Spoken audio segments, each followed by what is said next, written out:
자, 그러면 이제 이어서 제가 설명을 드리겠습니다. 뭐 설명이라기보다는 너무 다 이제 농업에 있어서 특히 벼농사에 있어서는 프로분들이신데 최고의 권위자분들이신데 제가 뭐 주제넘게 뭐 어떻게 말씀드리는 건 사실 뭐합니다. 저는 이제 학술적으로 그리고 정책적으로 그리고 이제 각 시군별 또는 도별로 이제 경험 사례 등을 중심으로 해서 이렇게 보면은 아까 제가 많이 돌겠다 했는데 도는 게 어질어질합니다. 1200 몇십도 도는 게 이 함량은 제가 처음에 이제 이 일을 시작하게 된 게 작년 재작년부터였는데 그 농정 국장님이 전화를 받았습니다. 교수님 요즘도 옛날처럼 그렇게 열정적으로 하십니까 해서 그래서 제가 뭐 옛날만큼 못해도 열심히 합니다 해서 그래서 이제 이게 제가 하게 되었습니다. 하게 됐는데 이게 핵심은 뭐냐면 아까 물대기 말씀드렸는데 전체적으로 보면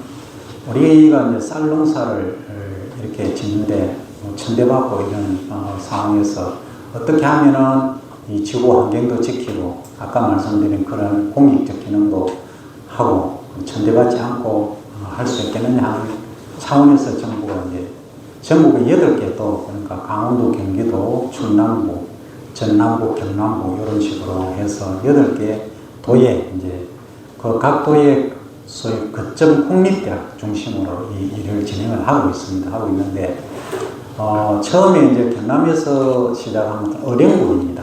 어령에 지금도 저희들이 소위 이제 가스가 얼마나 발생하는가를 이제 이 가스 포집 장치가 있습니다. 어제도 이제 일을 갔다 왔는데 그 설치하고 시작을 했습니다. 그때 이제 소위 레이저 경평 작업도 하고 다양하게 이제 진행을 하고 있습니다. 그래서 지금 실험도 레이저 경평 했을 때 하고 그냥 물로타리, 소위 물설에 했을 때 하고 어떻게 차이 나는가 비교도 하고 그렇게 하고 있습니다. 그래서 전국적으로 이렇게 8개의 주요 핵심 지역입니다. 작년에는 그 창을 이제 중점적으로 연구를 했고, 올해는 이제 함량이 선정이 돼서 함량을 진행을 이제 하게 되는데, 그걸 제가 이제 돌아보니까 제일 아주 정말로 다양한 특징을 가진 게 이 함량이라는 겁니다. 뭐 오전에도 그렇고 지난번에도 우리 어르신께서 저한테 그런 말씀 하셨습니다. 함량의 특성이 해발 고도가 800m 되는 데도 있고, 그리고 600m, 500m 되는 데도 있고, 그리고 배수 등급도 너무 다르고, 그리고 또 한 필지 내에서는 어떤 약간 이제 그 높이 안전대가 있습니다. 약간 높이 안전대는 바깥쪽은 눈도록 쪽은 물이 금방 빠져버리고, 뒤쪽은 소위 물론이 돼가지고 물이 배수가 안 되는 그런 것도 있고, 그 다음에 이제 연수가 강계수가 올 때, 그게 이제 소위 옛날 같은 또랑이지만 세면 콘크리트 해놨는데, 그게 조금 문제가 돼가지고 뭐 물이 옆으로 샌다든지 그런 데도 있고, 여러 가지 지금 상황적으로 아주 다양한 이 특성을 가진 것이 이 함량입니다. 그래서 제가 이제 지금 원래는 지금 시기가 그러니까 요건 아까 5월 20일 날 예약한 데였지 않습니까? 벌써 뭐 배가 다 자랐습니다. 이게 이쯤 되면은 물떼기를 하셔야 됩니다. 하셔야 되는데 이제 소위 풀 때문에 잡초 때문에 걱정이 돼서 이제 지금 물을 뗄까 말까 그렇게 걱정을 하고 계시거든요. 그럼 어떻게 해야 되느냐 하면 지금 상황은 저희가 이제 현장을 다 돌 겁니다. 돌면서 이제 설명을 드릴 건데 이게 소위 양날의 검이라고 해야 됩니다. 무슨 말씀이냐면 빨리 심으면 어떻게 보면 해발 고도가 높은 데는 좀 빨리 쏙하고 괜찮은데 이게 여기 한번 보시면 여기 뿌리가 배터리가 되는 이 뿌리가 크게 할게. 이 뿌리가 보시면 하얀 뿌리가 있죠. 보이십니까? 여기도 보시면 하얀 뿌리가 보이십니까? 네. 하얀 뿌리가 있고 약간 붉은 게 있죠. 붉은색. 보이십니까? 네. 이 붉은색 뿌리부터 말씀드리면 붉은색 뿌리는 뭐 하는 거냐 하면 얘가 이제 잎에서 공기 중에 이제 산소가 있지 않습니까? 우리 공기 중에 이제 구성된 걸 보면 질소라는 애가 가장 많습니다. 우리 요소 비료로 주는 거. 그게 78%입니다. 거의 80% 있습니다. 그러니까 거의 뭐 5분의 4가 질소입니다. 근데 질소를 우리는 비료로 주지 않습니까? 비료를 주는데 콩 같은 애는 콩 뿌리에 보면 이제 박테리아 이 뭉친 게 있거든요. 그게 이제 공기 중에 토양 중에 있는 질소를 고정해서 콩은 한 2, 3년만 농사지면은 요소 비료를 안 줘도 됩니다. 지가 공 중에 있는 질소를 고정해서 살아갑니다. 그런데 다른 작물은 이제 그게 안 된다는 겁니다. 벼는 이게 안 되고 어쨌든 끄겠습니다. 꺼버렸습니다. 예, 들리시죠? 그냥 하겠습니다.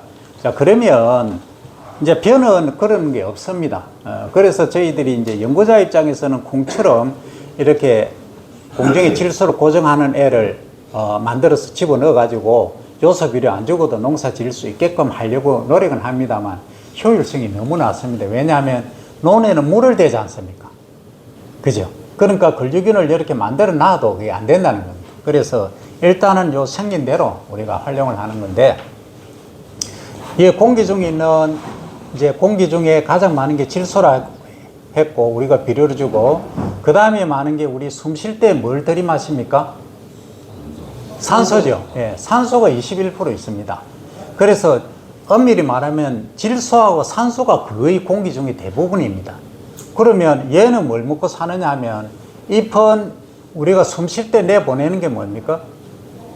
탄산가스. 예, 탄산가스죠. 이산화탄소입니다. 뭐 영어로 하면 널에 서면은 예, 탄산가스를 하는데, 이산화탄소 2개, 이산화, 둘 산소, 탄소 하나, 이렇게 CO2라고 합니다. 분자식은. 어쨌든 이 CO2라는 애를 얘가 흡수를 하는 겁니다. 요게 우리 눈에는 안 보이지만 현미경적으로 보시면은 여기 구멍이 다 있습니다. 그걸로 이제 CO2를 흡수를 하는 거죠. 흡수를 해서 어떻게 하느냐 하면 뿌리에서 흡수한 물하고 결합을 하고 햇빛이 쫙 비치면 햇빛이 이 물을 쪼갭니다. 쪼개서 요게 잎이 만들어지는 겁니다. 그래서 막 키가 크고 이렇게 하거든요. 그래서 이렇게 자라는 겁니다. 그러면은 우리가 열매를 맺을 때 이렇게 키가 이제 이만큼 자랐습니다. 그죠? 키가 지금 한 40cm 정도 자랐습니다. 이렇게 자라고 한 50cm 정도 자라면 이제 기본적으로 새끼는 거의 다 칠 겁니다. 더 치면 문제가 됩니다. 그래, 아까 제가 15개 정도면 적당하다고 말씀드렸지 않습니까? 15개는 키가 적어도 한 15cm 돼야 됩니다. 이제 요 조금 올라오는 거 15개가 아닙니다. 이해하시겠습니까? 잎이 하나, 왜 그러냐면, 다시 설명드리고 가야 되겠네요. 자, 잎이 두 개 된 게 있어야 2개 이상이라 해야 됩니다. 있어야 요게 새끼가 하나입니다. 이해하시겠지? 요 둘, 셋. 그런데 이제 막 이렇게 버려지려고 하는 애들 있지 않습니까? 그거는 완전한 분열이 아닌 겁니다. 분열이 완전히 됐을 때 물을 떼셔야 됩니다.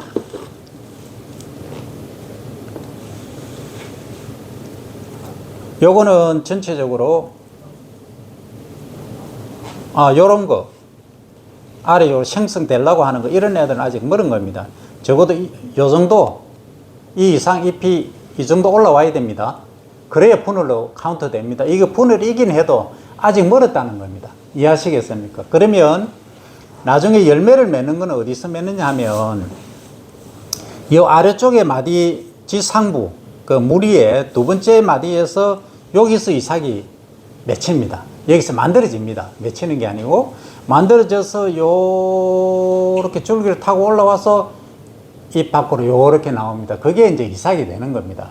그럼 요게 만들어지는 거는 나오기 얼마 전이냐 하면 30일 전에 얘가 밑에서 우리 눈에는 안 보이지만 만들어지기 시작합니다. 30일 전에. 그럼 언제냐면 여기 함량이면 보통 7월 한 15일, 10일에서 15일 정도에 만들어지고 8월 10일에서 15일 정도에 출수가 되지 않습니까? 이삭이 펴지 않습니까? 그 이삭이 펴는 게 15개 이상 안 된다는 겁니다. 한 포기에. 그래서 어떤 분들은 비료 많이 주고 일찍 심고 하시다 보면 이게 몇 개까지 되냐면 40개, 50개까지 될 수 있습니다. 지금 아까 여기 24개였지 않습니까? 벌써. 이런 경우는. 그래서 이런 거는 40개, 50개 되면 어떤 문제가 발생하겠습니까? 이상이 잘죠. 예. 예, 잘기 전에, 그 전에 뭐 문제가 있겠지. 보온자 주시. 예? 봉다리가 진다. 냉초에 보고. 예, 봉다리라는 사투리가 아주 정겹게 표현되셨는데, 예, 봉다리가 뻘에서 생기고 아, 이름이 봉다리가 아주 멋진 표현이십니다. 시골에서는 많이 탄다 아닙니까? 아, 그래요. 많이 칸다 하는 것도 우리 사투리입니다. 제가 고향이 밀양이거든요. 웬만한 사투리는 제가 다 아는데, 봉다리는 오늘 처음 들었습니다. 좋습니다. 예, 봉다리 오늘 한양 사투리를 인정하겠습니다. 우거진다 그 소리는. 예, 저 호남 쪽에 가면 거시기 하면 다 통하듯이 봉다리는 그쪽으로 통하는 걸로 하겠습니다. 자, 그러면 이게 한 40개 정도 예를 들어서 이렇게 된다는 겁니다. 이만큼 된다는 겁니다. 비료 많이 하고 뭐 그냥 놔둬버리면 물 안 떼면 이렇게 되면은 여기 자 이렇게 되었다 하면 이것도 커지죠. 커지면 이마 속이 봉다리 됩니다. 우거지죠. 우거지면은 공기가 통합니까? 안 통합니까? 안 통하죠. 그럼 물도 많이 주지 않습니까? 물 많이 주면 어떻습니까? 섭이 차니까 병 많이 발생하겠죠. 그게 그냥 봉다리. 예, 그렇습니까?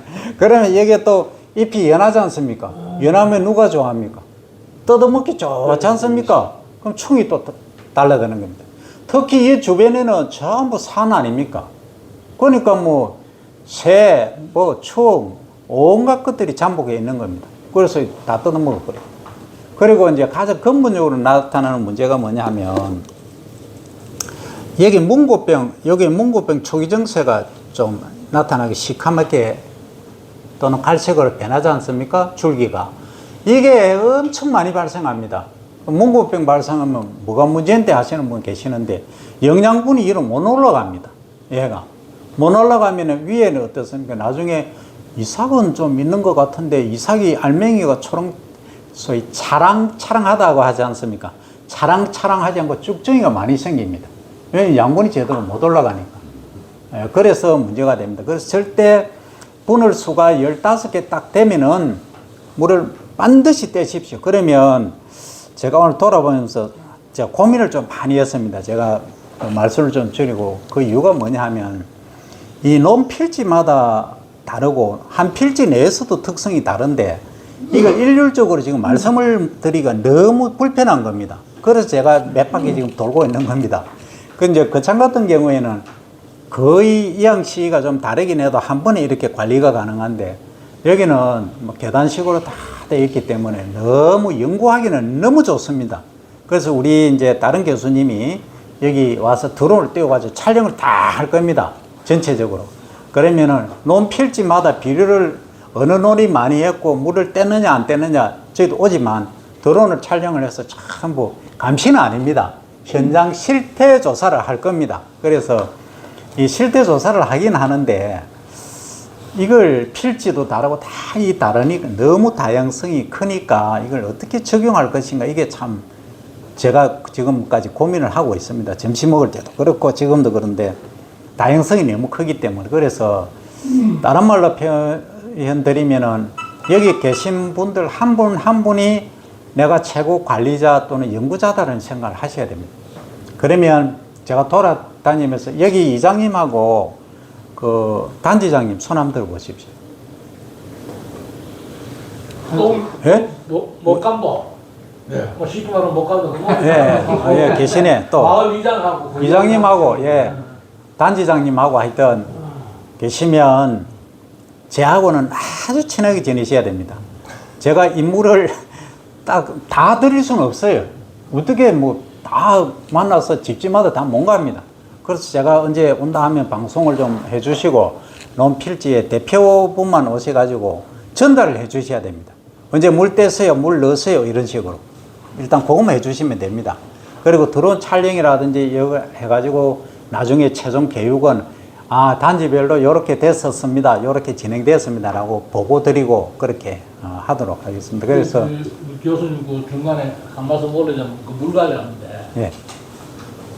그 지역의 이야기는 우리 마을 같은 경우는 저수지가 두 군데 있어가지고 그 두 개 이제 목감독이 있거든. 예. 근데 이문하고 세터 앞쪽 쪽에는 예. 포가 있어. 예, 예. 겨울에서 나오는.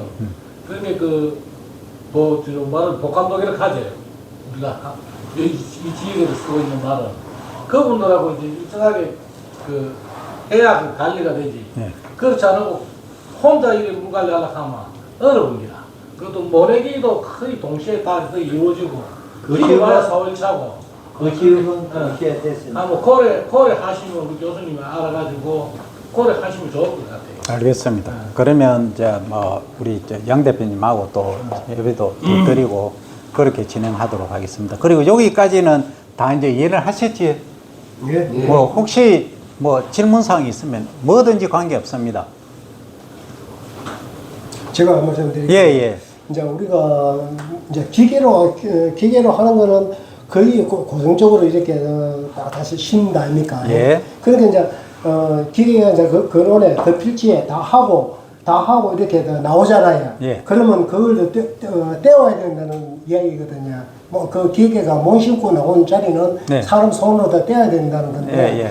그러면은 우리가 기계로 할 때는 이렇게 뭐 한 3개나 4개나 이런 식으로 심는데 우리 사람은 서로 그는 이제 고정관념에 아 이거는 좀 많이 심으면은 나는 이삭이 많을 것 같아 갖고 어떨 때는 한 주먹씩 이렇게 갖다 꽂는 생기거든요. 네. 그런 거는 어떻게 하면 됐습니까? 옛날에는 그랬지 않습니까? 모자가 먹는 담보란 말씀을 많이 하셨지. 그 모 많이 심는 분 치고 나랑 넣어서 잘 되는 분은 없거든요. 이게 이렇게 되거든, 나중에. 이렇게 되는데 안에 이삭은 별로 없어요. 근데 어떤 집에 보면은 날씬한 처자처럼 해가지고 그런데 이삭 알맹이라면 아주 차랑차랑하게 달리거든요. 그래서 지금 이제 땜빵 한다는 표현을 쓰시는 땜빵 하실 필요가 없습니다. 왜 그러냐면은 지금 뭐 제가 이런 말씀 드리기만 한데 이 산출은 크게 차이가 안 납니다. 무슨 말씀이냐면 여기가 예를 들어서 요만큼 있고 여기 적게 예를 들어서 분할을 했단 말입니다. 여기는 이만큼 많이 했습니다. 그 많이 했으면 여기 많이 한 거가 너무 많으면 이 적은 데서 보충이 됩니다. 웬만하면. 근데 그걸 두고 하나하나 다니면서 손으로 이 적으니까 3개 심은 데는 땜빵 해주고 이러실 필요가 없다는 거죠. 그만한 시간도 없고. 그럼 아까 오전에 이게 거기 제거 뽑았던 거 아닙니까? 예. 아까 예. 요거는 손으로 심은 거거든요. 방금 이장님 말씀도 그런 이제 차후에는 지금 이력이 났단 말이야. 그렇지. 제가 해봐도 여기 예. 났거든요. 예. 그럼 이제 서거포도 예. 소출을 많이 한다. 예. 예. 그래서 굳이 힘드시게 이 땜빵 해가지고 이미 지금 22개 넘어버렸거든요.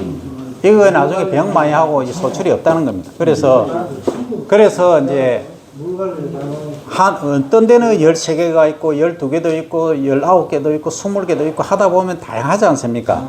그거 너무 다양한 게 너무 다양하니까 제가 돈다는 겁니다. 지금도 돌고 있습니다. 몇 돌 돌듯이. 그래서 균일하게 딱 해주시면 좋은데 이게 이 양을 하셨다 보면 방금 이장님 하셨지만 이 양을 우리가 보통 양사장도 하셨지만 이게 두 가지 이유가 있습니다. 뭐냐면 첫 번째는 토양 자체에 같은 필지라도 양분 상태가 다르기 때문에 그럴 수가 있습니다. 그러니까 어떤 데는 양분이 많고 어떤 데는 적으면 얘가 이제 새끼 치는 속도가 다릅니다. 통상적으로 우리가 착근, 요게 뿌리가 내리는 게 착근이라고 하거든요. 뿌리가 내리고 나서는 보통 5일에 하나씩 새끼를 칩니다. 5개 심으면 5일 지나면은 5개가 각각 하나를 새끼를 칩니다. 그러면 5일 지나면 10개가 되는 겁니다. 그만큼 새끼 치는 속도가 빠릅니다. 그런데 이제 그걸 인지를 안 하시고 예를 들어서 7개, 8개 심었다 하면은 비료 성분이 많으면은 속도가 더 빨라지는 거죠. 그리고 온도가 높다 하면 더 빨라지고. 그런데 이제 소위 뒷구석에 물 들어오는 데 있지 않습니까? 그는 물이 수온이 낮거든요. 수온이 낮으면 어떤 문제가 발생하냐면 이 새끼 치는 게 늦습니다. 근데 저 앞쪽에 물 들어오는데 반대쪽 그쪽은 온도가 높기 때문에 새끼를 더 잘 칩니다. 그래서 북한에서는 이런 말을 합니다. 그 주체농법 들어보셨습니까? 옛날에 김일성 그 수령이 저 산에서 북한은 산이 많지 않습니까? 물이 들어오니까 찬물 찌니까 야 그거 너무 차가운데 돌려야 되는 거 이해하시겠죠? 이제 뭐를 다 싸갖고 대라 이 소리 그걸 주체농법이라 하는데 우리는 이제 그런 용어를 안 쓰지만 어쨌든 물을 따뜻하게 데워가지고 하는 게 가장 이상적이다 좋다는 겁니다. 그게 이제 토양하고 그다음에 수분하고 관계가 첫 번째고 두 번째는 뭐냐면 목판에서 이렇게 육묘를 하실 때 여기에 이런 경우가 있습니다. 내가 150g을 육묘 상자당 또는 120g을 180g 파종을 했는데 이제 발화거나 출현이 균일하지 않는 경우가 있습니다. 그런 경우도 있고 이양하실 때 이양기 상태가 별로 좀 거시기 해가지고 한쪽 날은 5개를 찝는데 한쪽 날은 7개를 찝을 수도 있다는 겁니다. 그래서 그 정확한 원인은 분석을 해봐야 되기 때문에 제가 지금 단적으로 말씀 못 드리고 그런저런 이유들이 있기 때문에 이런 점들은 본인들이 다 잘 아십니다. 제가 이게 300필지 되는 걸 다 이해 못 합니다. 그래서 그렇게 해주시고 이제 여기까지는 제가 말씀을 드렸습니다. 그리고 이제 나중에 요게 수확할 때 됐어. 수확하시고 나면은 단지장님이나 아니면 이장님이나 물감독님 누구시든지 내 쌀 검정을 한번 받아 보시겠다 하시는 분은 많이는 못 해드립니다. 그래서 한 마을당 10개 단위로 10개 필지를 선정을 하십시오. 하셔가지고 요거는 검증해 달라면은 우리가 쌀 품질이라고 하는 것은 겉으로 외형적으로 봤을 때 모양이 좋다 하는 게 있고 그 다음 먹어봤을 때 좋아야 되는 게 있거든요. 요것을 우리가 기계적으로 다 분석을 해내는 게 있습니다. 소위 입평, 그러니까 쌀이 어떻게 생겼느냐 현미로 가지고 합니다. 현미 생김새하고 그 다음에 안에 이제 성분들까지도 다 이제 조사를 합니다. 그렇게 했을 때 실제 이제 단백질하고 MGK라는 게 있는데 그것까지는 저희들이 분석하기는 좀 뭐하고 일단 생긴 형태, 완전미율이라든지 쌀하기 이런 것까지 검증을 다 합니다. 그랬을 때 이 함량쌀이 과연 용추쌀로 뭐 우리나라뿐만이 아니고 전 세계에 먹히겠는가까지 판정을 다 해드릴 테니까 잊어버리시지 말고 꼭 10농가, 마을당 10농가 것만 해 주십시오. 그러면 그때 또 뭐 저희들이 설명을 드리겠지만 한 필지에 많이 하시지 말고 세포기술 여기 하나 저기 하나 세포기 대표되는 거 하셔도 되고 아니면은 탈곡을 하시고 나서 톤백 넣지 않습니까? 톤백에서 여기 한 군데 쭉 이렇게 뽑으시면 안 됩니다. 여기 아래 거 이런 식으로 해서 하나에 모아가지고 한 800g에서 뭐 1kg 정도씩 이 지퍼백에 딱 담아서 성함 쓰시고 필지 쓰시고 고려해가 주시면 저희들이 검증을 다 해드리겠습니다. 여기까지 일단은 제가 설명드렸고 그 다음에 나머지 것들은 제가 이제 유튜브 촬영하고 다 했으니까 일단 질의응답 받으면서 진행을 하도록 하겠습니다.